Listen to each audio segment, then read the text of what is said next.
Hi, my name is Eli Sudbrack, or Assume Vivid Astro Focus.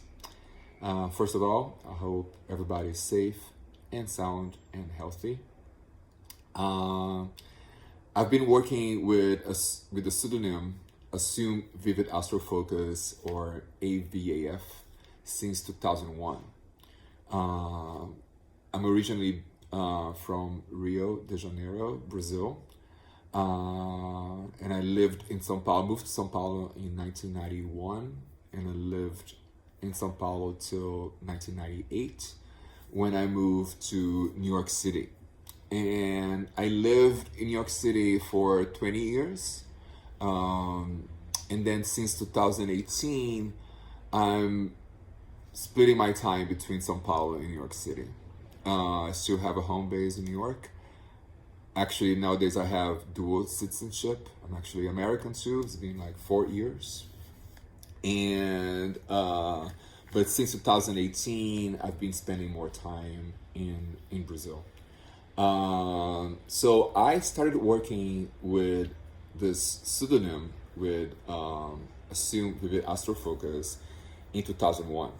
I was already living in New York City, and the very first reason I wanted to work with a pseudonym was because I wanted people to detach from my personality, and I wanted people to focus on the work.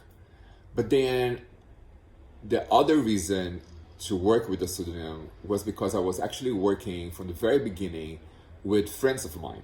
And I wanted everybody to feel, I wanted to work with a pseudonym that would actually embrace everybody in the same manner.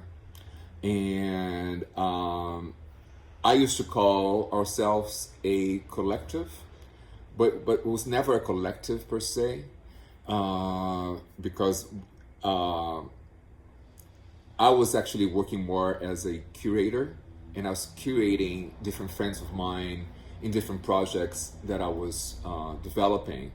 And it was never a fixed group of people, apart from one person, Christoph Hamaid Pearson, who's another very dear friend of mine who I worked with between 2005 and 2016. He was the only other person who was a fixed member. And during those years, we were a duo that would sometimes morph into a collective, because we kept inviting friends of ours to work with us in different projects.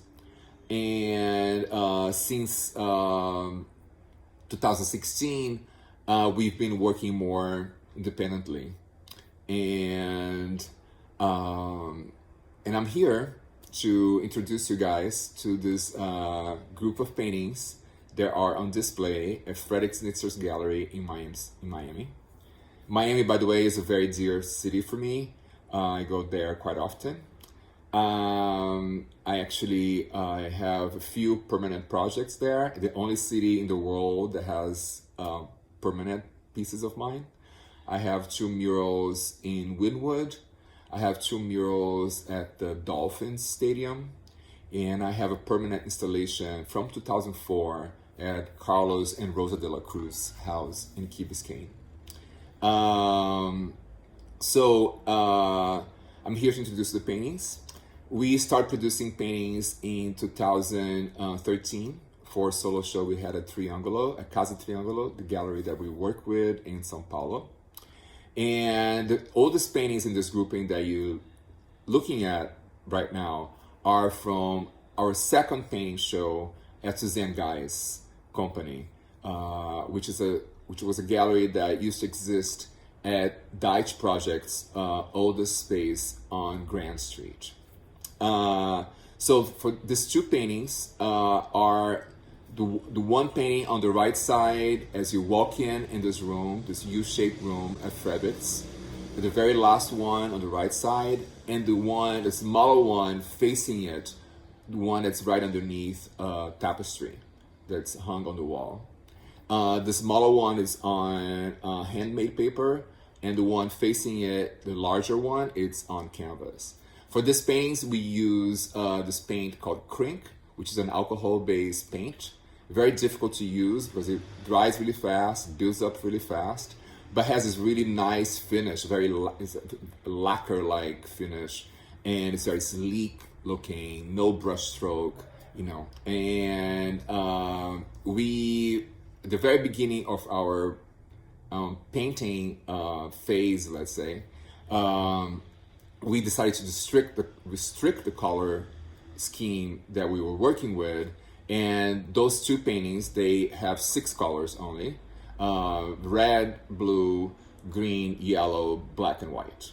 And they are figurative paintings, which are some sort of like the end of a figurative phase in that moment, you know, because all the other paintings after that are abstract. So the next phase that you see there are from 2016, are all these texturized paintings. There are 2 right next to the doorway, facing you as you step in this room, 2 smaller paintings. The one on top is on fabric, and another 2 paintings on your left side, on the left wall. The very first 2 that you see on your left, one has like a blue background, another one has like more like a yellow background.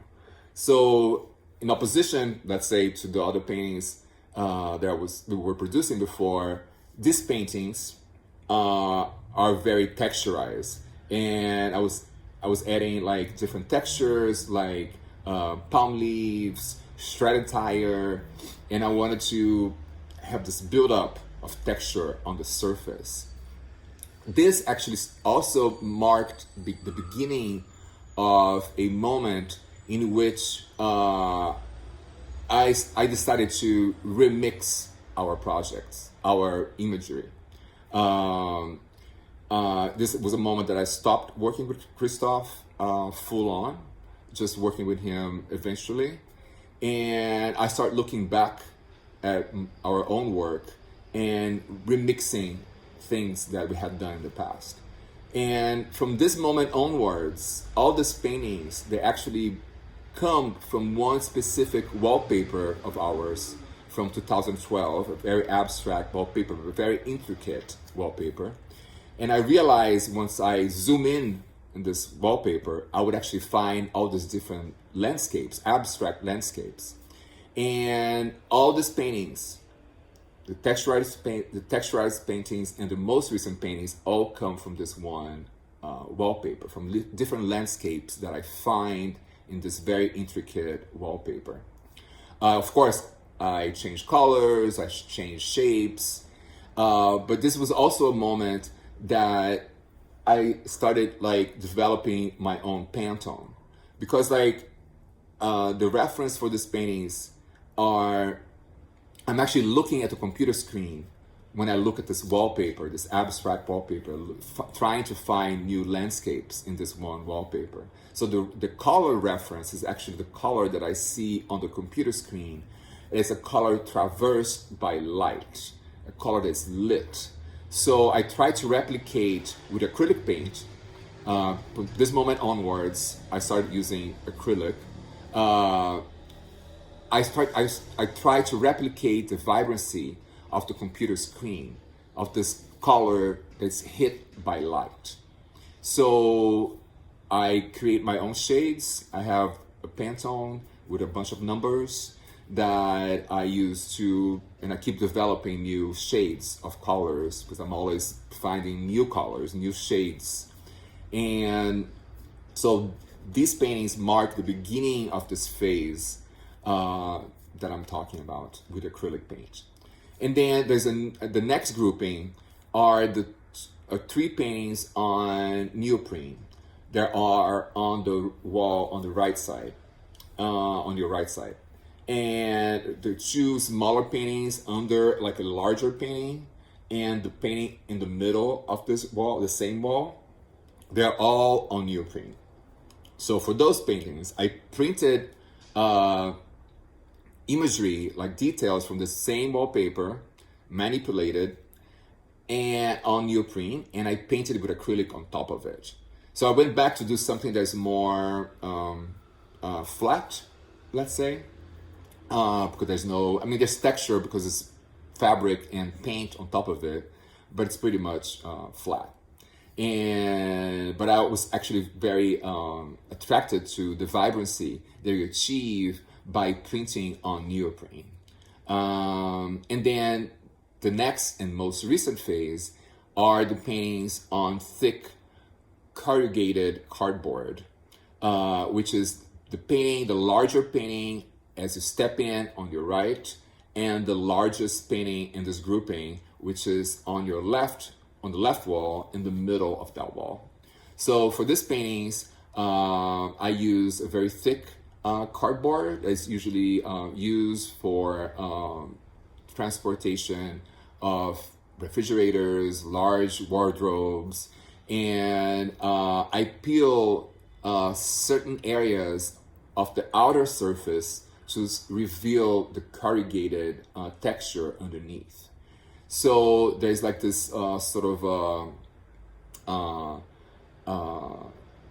it's a combination of a flat surface and certain areas where you actually see the corrugated texture revealed by this peeling process.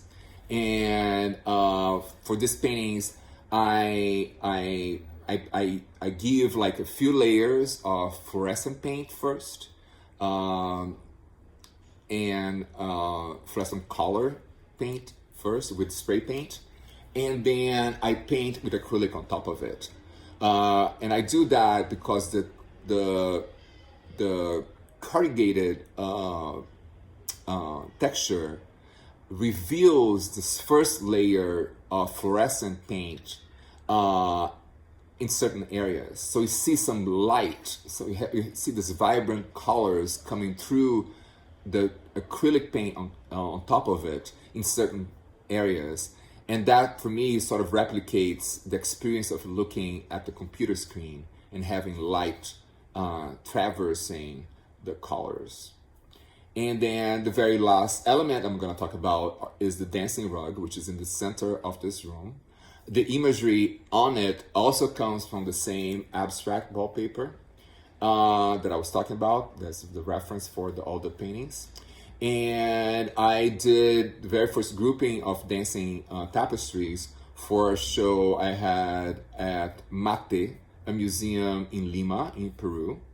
And because of that, the context, I decided to do an installation with dancing tapestries, sort of like referencing rituals or shamanic rituals, or like the dervishes dancers, like those guys that spin nonstop and wearing like these white outfits. Because I wanted them to be somehow, I wanted this dancing tapestry to be somehow very inviting and very attractive. Because when they dance, they provoke wind, and this wind is very soothing, and the fringes, like they touch your skin, and that's has this very smooth sensation as well. And that's it, I guess. That's all the time that I have. I actually went over a little bit, and I hope you guys enjoy it, and I hope to see you soon. Thank you. Bye.